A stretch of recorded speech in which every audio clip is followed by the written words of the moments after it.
दोस्तों, पिछले काफी समय से दिव्या भारती के बारे में कमेंट्स आ रहे थे कि दिव्या भारती की मर्डर मिस्ट्री पर वीडियो बनाओ। आज के इस वीडियो में हम बात करेंगे दिव्या भारती के बारे में। वीडियो शुरू करने से पहले हम आपको बता दें कि एक वीडियो में सारे पॉइंट्स कवर करना मुश्किल हो रहा था क्योंकि वीडियो बहुत लंबी हो जाती। तो अगर आप इस वीडियो का सेकंड पार्ट चाहते हैं तो इसे ज्यादा से ज्यादा लाइक और शेयर कर अपना प्यार और सपोर्ट दिखाएं और कमेंट में जरूर लिखें we want part 2। Telugu film Bobbili Raja से फिल्मों में डेब्यू किया और ये सुपरहिट फिल्म साबित हुई। इसके बाद 1990 में एक और तेलुगु फिल्म में दिखाई दी, उसमें भी दिव्या के काम को काफी ज्यादा पसंद किया गया। 1991 में दिव्या की 3 फिल्में आई और ये तीनों फिल्में तेलुगु भाषा की फिल्में थीं। साउथ इंडस्ट्री में दिव्या एक सफल एक्ट्रेस के रूप में जानी जाने लगी थी। 2 साल में 5 फिल्में, जिनमें से 4 फिल्में सुपरहिट साबित हुई। साउथ की सफलता को देखते हुए बॉलीवुड के फिल्म मेकर्स ने दिव्या को साइन करने के लिए इंटरेस्ट दिखाना शुरू कर दिया। बॉलीवुड में डेब्यू हुआ 1992 में। फिल्म का नाम था विश्वात्मा। विश्वात्मा में दिव्या के ऊपर एक गाना पिक्चराइज हुआ था, 7 समंदर पार। इतना ज्यादा पॉपुलर हुआ ये गाना कि दिव्या रातों रात स्टार बन गई। इस फिल्म के बाद दिव्या ने 1992 में ही 10 फिल्मों में लगातार काम किया, जिनमें ज्यादातर फिल्में सुपरहिट साबित हुईं। 1992 में 2 फिल्में साउथ की भी की थीं, वो भी सुपरहिट साबित हुईं। 1992 दिव्या की लाइफ का सबसे ज्यादा सफल ईयर रहा था। 1992 में दिव्या शोला और शबनम फिल्म में काम कर रही थी। इसी फिल्म में गोविंदा लीड रोल में थे। गोविंदा ने पहली बार दिव्या और साजिद नडियादवाला का परिचय एक दूसरे से कराया और यहीं से दिव्या और साजिद एक दूसरे से प्यार करने लगी। दिव्या और साजिद ने कुछ ही दिनों के प्यार के बाद 10 मई 1992 को एक दूसरे से शादी कर ली, लेकिन इन दोनों ने अपनी शादी को छिपा कर रखा हुआ था। दिव्या भारती एक हिंदू परिवार में जन्मी थी और साजिद नडियादवाला एक मुस्लिम था। जिस समय साजिद ने दिव्या से शादी की थी उस समय साजिद पहले से ही शादीशुदा था और उसका तलाक भी नहीं हुआ था। दिव्या और साजिद ने मुस्लिम रीति रिवाज से शादी की थी। शादी के बाद दिव्या का नाम हो गया था सना नडियादवाला। दिव्या की मौत हुई थी 5 अप्रैल 1993 को। उस समय दिव्या हिंदी और साउथ की दोनों इंडस्ट्री में लगातार काम कर रही थी। कभी साउथ में होती थी तो कभी मुंबई में। उसी दिन दिव्या चेन्नई से मुंबई वापस आई थी जिस दिन दिव्या की मौत हुई थी। दिव्या जहाँ रहती थी वो वर्सोवा इलाके का तुलसी अपार्टमेंट था। दिव्या चेन्नई से वापस आकर अपने फ्लैट पर जाती है। दिव्या के पैर में शूटिंग के दौरान थोड़ी सी चोट लग गई थी। इसी वजह से दिव्या के पैर में उस दिन बैंडेज बंधी हुई थी। दिव्या बॉलीवुड और साउथ दोनों जगह बराबर काम कर रही थी। उसकी फिल्में भी लगातार हिट हो रही थी तो पैसे भी आ रहे थे। तो अपनी मौत के दिन ही दिव्या ने मुंबई में 4 बेडरूम का एक फ्लैट खरीदा था, जिससे वो काफी ज्यादा खुश थी। दिन में अपने फ्लैट की डील करके दिव्या ये खबर देने अपने मम्मी पापा और भाई के घर जाती है। वहाँ सभी लोग नए फ्लैट की खुशियां मनाते हैं, यानी उस दिन वो एक छोटी सी घर में पार्टी करते हैं। दिव्या भारती चाहती थी कि उस रात वो अपने माँ बाप के घर में बिताए, लेकिन तभी दिव्या के पास दिव्या की कॉस्ट्यूम डिजाइनर नीता लुल्ला का फोन आता है और वो उससे मिलने के लिए कहती है। कहा जाता है कि नीता लुल्ला को फिल्म के ड्रेस का डिजाइन डिस्कस करना था। दिव्या की सभी फिल्मों में नीता लुल्ला कॉस्ट्यूम डिजाइनर रही थी। दोनों एक दूसरे की काफी अच्छी दोस्त बन गई थी। नीता ने जब दिव्या को तुलसी अपार्टमेंट में बुलाया तो दिव्या अपने माता पिता के घर से तुलसी अपार्टमेंट के 5वें फ्लोर वाले घर में आ जाती है। रात को 9 बजे दिव्या पहुंचती है तो नीता लुल्ला उस समय अपने डॉक्टर पति के साथ पहले से ही उस घर के बाहर खड़ी थी। ये काफी चौंकाने वाली बात थी कि नीता लुल्ला ने दिव्या को बुलाया था ड्रेस को डिस्कस करने के लिए, यानी कॉस्ट्यूम डिस्कस करने के लिए, लेकिन वो अकेली नहीं आई थी बल्कि अपने डॉक्टर पति को साथ लेकर आई थी। 5 अप्रैल 1992 की रात 9 बजे नीता लुल्ला अपने पति के साथ दिव्या के घर के अंदर बैठी हुई थी। तीनों लोग ड्रिंक कर रहे थे, दिव्या भी ड्रिंक कर रही थी। हादसे के वक्त दिव्या के उस फ्लैट में टोटल 4 लोग मौजूद थे। खुद दिव्या भारती, नीता लुल्ला, उसका डॉक्टर पति और दिव्या की एक मेड जो कि खाना बनाने के लिए वहाँ पर रहती थी।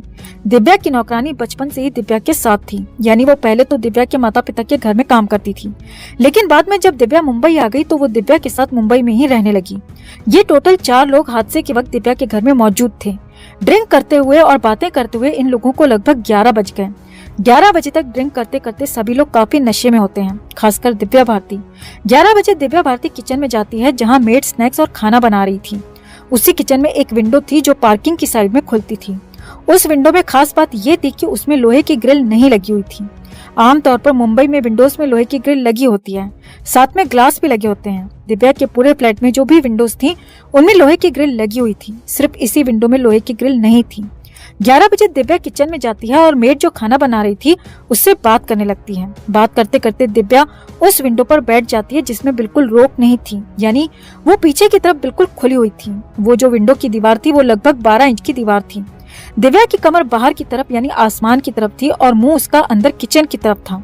12 इंची दीवार पर बैठते हुए बैलेंस बनाते समय दिव्या 5वें फ्लोर से नीचे गिरती है और जहाँ गिरती है वो पार्किंग वाली जगह थी। कहा जाता है कि वहाँ 24 घंटे कोई न कोई गाड़ी खड़ी रहती है, लेकिन ये हैरानी की बात है कि उस दिन जिस समय दिव्या भारती ऊपर से गिरी थी वहाँ पर एक भी गाड़ी नहीं खड़ी थी। यानी दिव्या किसी गाड़ी के ऊपर आकर गिरती, अगर वहाँ पर गाड़ी खड़ी होती तो। दिव्या नीचे गिरती है तो उसकी पीठ और सर में काफी ज्यादा चोट आ जाती है, लेकिन उस समय वो जिंदा थी जिस समय वो गिरी थी और सांसें उस समय चल रही थी। इसके बाद दिव्या भारती को उठाकर कूपर हॉस्पिटल ले जाया जाता है, जहां पर उसे मृत घोषित कर दिया जाता है। इसके बाद दिव्या की मौत की जांच शुरू होती है। मौत की जांच 3 एंगल से शुरू की जाती है। पहला एंगल ये था कि क्या ये एक हादसा था, दूसरा एंगल ये था कि क्या दिव्या ने आत्महत्या की है, और तीसरी बात की क्या दिव्या का किसी और ने मर्डर किया है। पहली जांच होती है कि क्या ये एक सुसाइड है, लेकिन पुलिस को सुसाइड का एक भी सबूत नहीं मिलता, क्योंकि दिव्या लगातार बड़ी फिल्मों का हिस्सा बन रही थी, लगातार उसकी फिल्में हिट जा रही थी, नया फ्लैट लिया था उसने और वो उस दिन काफी ज्यादा खुश भी थी, यानी सुसाइड की कोई वजह नहीं थी। इसके बाद पुलिस ने जांच शुरू की कि क्या ये एक मर्डर था। दिव्या की मौत को मर्डर मानने के पीछे कई सारे तर्क थे। एक तो ये कि उन दिनों साजिद नडियादवाला के बारे में अफवाह उड़ रही थी कि साजिद का कनेक्शन अंडरवर्ल्ड से है, उसकी सभी फिल्मों में अंडरवर्ल्ड का ही पैसा लगता है। दिव्या को ये बात पता चल गई थी और दिव्या चाहती थी कि साजिद अंडरवर्ल्ड से अपना कनेक्शन तोड़ दे, वरना वो पुलिस को सब कुछ बता देगी। एक दूसरी वजह ये थी कि साजिद की माँ और दिव्या के बीच रिश्ते बहुत ज्यादा अच्छे नहीं थे। साजिद की माँ चाहती थी कि दिव्या साजिद से शादी तोड़ दे और अलग हो जाए, जबकि दिव्या साजिद से अलग होना नहीं चाहती थी। तीसरी वजह ये थी कि साजिद की जो एक्स वाइफ थी वो साजिद को तलाक नहीं देना चाहती थी। पुलिस ने 5 अप्रैल 1993 से साल 1998 तक 5 साल लगातार इस केस की जांच की, सैकड़ों लोगों से पूछताछ की, जैसे कि वो हर केस में करती है, और 1998 में पुलिस इस नतीजे पर पहुंचती है कि ये एक हादसा था।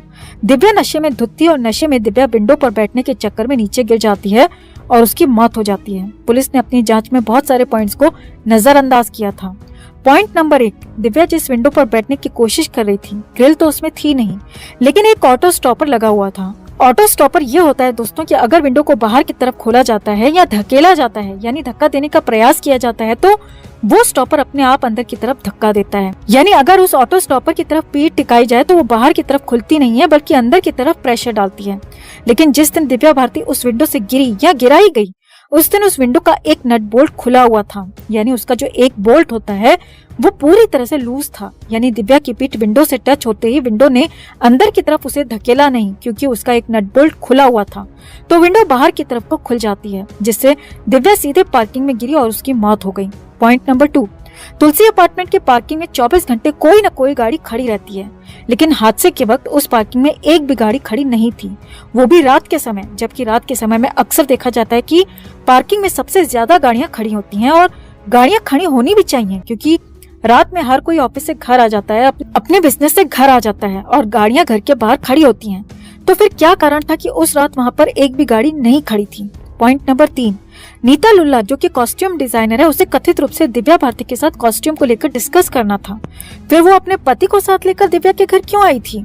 नीता लुल्ला ने अपने बयान में कहा था कि जब दिव्या अंदर किचन में गई तो वो उस वक्त टीवी देखने में और ड्रिंक करने में व्यस्त थी। अब सवाल आता है कि नीता अपने पति के साथ कॉस्ट्यूम डिस्कस करने गई थी या वहाँ पर टीवी देखने या ड्रिंक करने। पॉइंट नंबर 4 और पॉइंट नंबर 5 सबसे ज्यादा अहम है। पॉइंट नंबर 4, साजिद नडियादवाला का अंडरवर्ल्ड के साथ रिश्ता है, ये जांच क्यों नहीं की गई। साजिद की फिल्मों में अंडरवर्ल्ड का पैसा लगता है, ये जांच क्यों नहीं की गई। क्या अंडरवर्ल्ड से रिश्ता रखना या उससे कनेक्शन होना इतना छोटा मुद्दा था कि जांच करना जरूरी नहीं समझा गया। पॉइंट नंबर 5 जो कि सबसे अहम है, दिव्या की मौत के समय 4 लोग घर में मौजूद थे, खुद दिव्या, नीता लुल्ला, उसका पति डॉक्टर और मेड। दिव्या की मौत के 20 दिन बाद दिव्या की जो मेड थी, जो कि बचपन से उसके साथ थी, उसकी संदिग्ध हालात में मौत हो जाती है। डेड बॉडी को कूपर हॉस्पिटल ले जाया जाता है, जहां बिना पोस्टमार्टम के उसे हार्ट अटैक से मौत घोषित कर दिया जाता है, यानी उसकी मौत को दिल का दौरा बता दिया जाता है। अब यहाँ पर सवाल आता है कि क्यों उस मेड का पोस्टमार्टम नहीं किया गया, क्यों उसकी जांच नहीं की गई। क्या वो मेड दिव्या की हत्या की चश्मदीद गवाह थी, क्या उसे जानबूझकर रास्ते से हटाया गया था। ऐसे बहुत सारे सवाल हैं जो आज तक अनसुलझे हैं। साजिद नडियादवाला ने दिव्या से शादी की और ये बात सबसे छुपा कर रखी। क्यों साजिद नडियादवाला शादी को ओपन नहीं करना चाहता था। क्या डर था उसे कि शादी को ओपन करने से उसे कौन सी प्रॉब्लम फेस करनी पड़ेगी। साजिद का संबंध अंडरवर्ल्ड से रहा है, तो साजिद को कहीं ये डर तो नहीं था कि दिव्या उसकी पोल खोल देगी। दिव्या के पॉपुलर होने से श्रीदेवी को क्या नुकसान था। श्रीदेवी दिव्या भारती से इतनी ज्यादा नफरत क्यों करती थी? इन सारे सवालों के जवाब ढूंढने की कोशिश करेंगे अगली वीडियो में, जो इस वीडियो का पार्ट 2 होगा, लेकिन जो तभी आएगा जब इस वीडियो पे आप ज्यादा से ज्यादा लाइक और कमेंट कर बताएंगे कि आप इसका सेकेंड पार्ट देखना चाहते हैं।